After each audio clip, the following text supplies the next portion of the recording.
Why is it so difficult for these companies to understand the simplicity of things? If you make a good product and you don't preach down to your audience and tell them how terrible they are, they will support you. If you don't preach, if you don't pander, if you don't project, then you can be successful. Nintendo just announced a new Metroid game at E3, Metroid Dread, during their Nintendo Direct announcement. It blew me away. My reaction is over on the Gaming with Geeks channel. If you want to go check that out, Gaming with Geeks YouTube channel, you can go check that out over there. I'll leave a link below. But this tweet right here is what I want to focus on, and a few other things. Nintendo just announced a new game from a huge video game franchise that happens to have a female lead, yet they never mention it has a female lead, and the entire internet is hyped about the game. This is how things should be. Metroid Dread, Metroid Samus. And everybody knows it has a female lead. They don't have to be told, and we don't have to be pandered to. It's a great gaming franchise. Some of the games better than others. My personal favorite is Metroid, or Super Metroid from the Super Nintendo. The Prime games are amazing. This announcement was unexpected, and it blew me away. And this is how it should be. If you have not seen the trailer for Metroid Dread, I suggest you go check it out over on Nintendo's YouTube channel. It is awesome. It is fantastic. I can't wait because it's bringing us back to the old days, to the roots of Metroid. And I'm watching this and I'm going, okay, is this another Prime style game? And then suddenly it goes to this 2D shot. And I'm like, wait, what? And you're sitting there being excited because it was unannounced. And there's no preaching, there's no pandering, there's no nonsense, there's no victimization, there's none of that. They're simply just creating a good product. The fans are excited, and they're not having to be preached to. That's how it should be.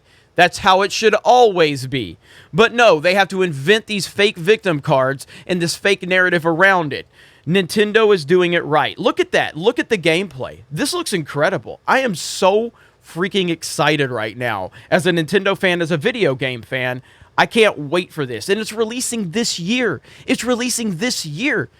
Now, the reason I say this is because we had this comment from Greg Miller. This is one of the cringiest things you will ever hear.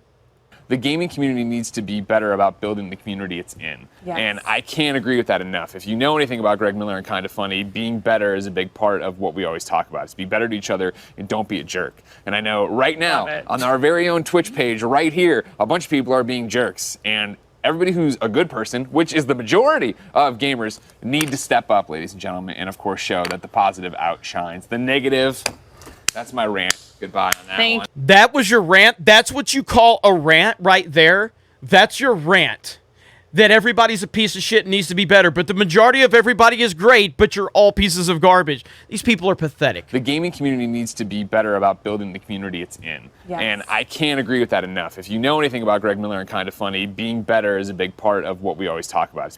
You do realize Greg Miller is the person that literally stabbed his own best friend in the back, Colin Moriarty, when Colin made a offensive joke about International Women's Day, and he said, a day of peace and quiet, hashtag International Women's Day, or something like, I can't remember what the details were.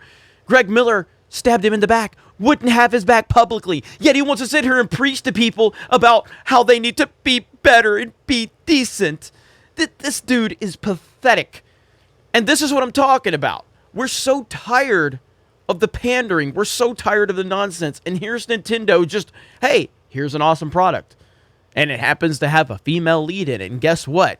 That's normal. And that's okay. And we don't have to preach to you to tell you that there's a woman in it. Because you, as the audience, are smart enough to recognize that, and we don't need to prop this character up on a pedestal because the character is already on a pedestal, because this character, Samus, is one of the greatest characters ever in the history of games, and that's been earned by good video games and good development. But no, these other companies have to preach, they have to pander, they have to get up on their soapbox, and they have to tell you how you're all pieces of garbage. You're all literal pieces of garbage, and they are the better ones, and we're going to tell you that in this game, this has this type of person or that type of person, and if you reject this, then you're a terrible person. People are so tired of it, and this is why Nintendo, this is why I've always been such a big fan of them, because they focus on the product and not the preaching or the pandering. And that's why I'm always going to support Nintendo as long as they continue to do stuff like this. Will there be a day where Nintendo does go down that rabbit hole? I mean, potentially. There's no doubt it could potentially happen, but it hasn't happened up to this point, and I'm very thankful for that. I mean, hell, even Kevin Smith responded to a tweet the other day that Geeks and Gamers was mentioned in. Right here. Yeah, there are some calling the show woke. Geeks and Gamers is one of the sites saying this crap about a show they've only seen the trailer for. Kevin Smith responded, if by woke folks mean the female characters have agency, then Revelation is exactly as woke as the cartoon, to which our series... Like, why... So now women having agency means that it's, you know, something you should get credit for? I said, because female characters never had agency until the brave and stunning Kevin Smith allowed it. And this is what people are so tired of, and people are sick of it.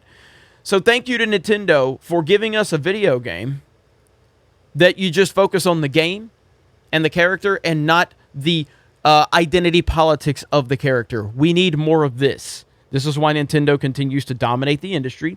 This is why they've been relevant for as long as they've been relevant, and they will continue to be relevant. And I'm very thankful for that. So you guys let me know your thoughts in the comments below. And again, I want to be clear, that's not the only good thing that came from E3. I thought Xbox had a really good presentation. And let me just say, the Halo Infinite multiplayer is some of the best stuff I have seen in a long time. That Halo Infinite multiplayer was so on point. The trailer, incredible. And I'm very hyped for Halo Infinite as we get more information on it. That looked great. So there wasn't like, it wasn't that there was no good announcements, that they were few and far between. And a lot of the pandering and the nonsense going on is what drove people crazy. But Nintendo knocked it out of the park. I think Xbox did a really good job as well. The Halo Infinite multiplayer was fantastic. We got a Mario Party mini game collection announced. I'm very excited about that. Breath of the Wild 2, we finally got some footage of that.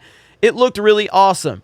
So great job to Nintendo. Thank you for continuing to produce content, produce video games, and not preach to your audience. That's what we need more of. You guys have a great day. Thank you very much for checking out this video, and we will talk to you later.